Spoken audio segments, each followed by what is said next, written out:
York Times reports the presidential transition is in disarray. Donald Trump says that's not true. It's hard to know what's really happening in closed-door meetings at Trump Tower, but we have seen candidates for Mr. Trump's cabinet coming in and going out through the lobby of Trump Tower. The president-elect and his team have a huge task in front of them as they prepare for a completely new White House with new top-level federal government. Fox 4's Sean Rabb looking at all that today. Sean. Steve, we spoke today with one woman who's been there and done that. Part of Bill Clinton's first race to the White House, and then on the inside, his power transitioned from a Republican administration to a Democratic administration. Our work on this movement is now really just beginning. The Trump transition of power being called by some the most complicated in recent history. How would you describe the transition? What is it?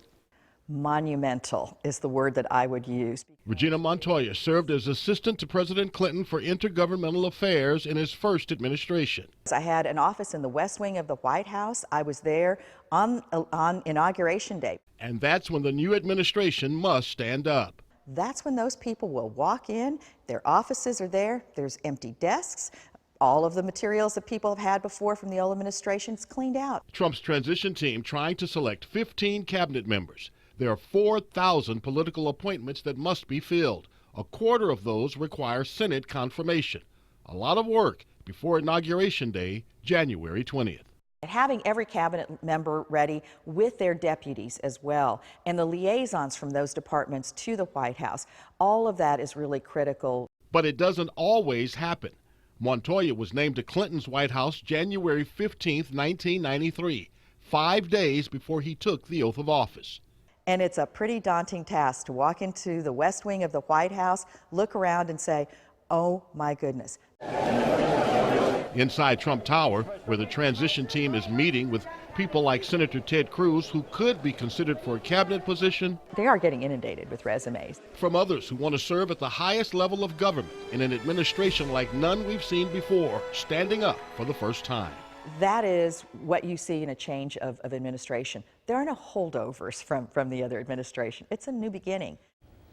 And Steve, Vice President Joe Biden asked today if he felt the Trump team would be ready day one. He replied, we weren't completely ready on day one, referring to Obama-Biden 2008. In fact, he says he's never seen an administration ready on day one. Okay, so New York Times saying it's disarray. A lot of other reporters picking that up.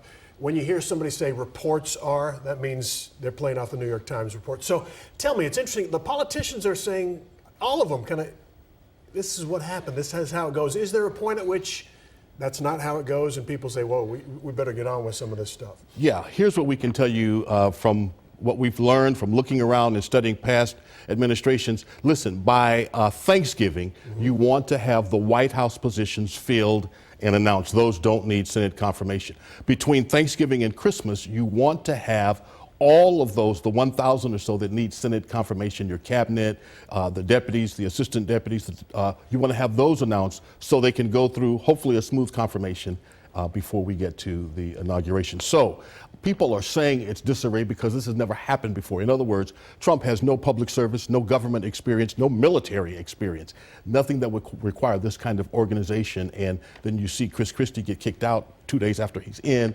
It leads to people saying, hey, there's disarray, there's argument, and perhaps there might be. There might be. Or it probably is, but we've heard from people like Regina that would make sense. Is part of it as you're learning how to do this for the first time. It's so huge this time around because, again, unlike Obama's second term, many of his people were already in place. Many of those stayed in place. With Trump, he's talking about all new people.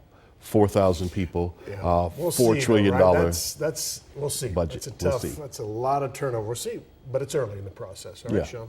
Good report. Good seeing Regina. 2 days before, really, right? Oh my gosh, that's Right, 5 days before. 5 days before. Yeah, Before still. the inauguration. That's tight. Okay, thanks, Sean.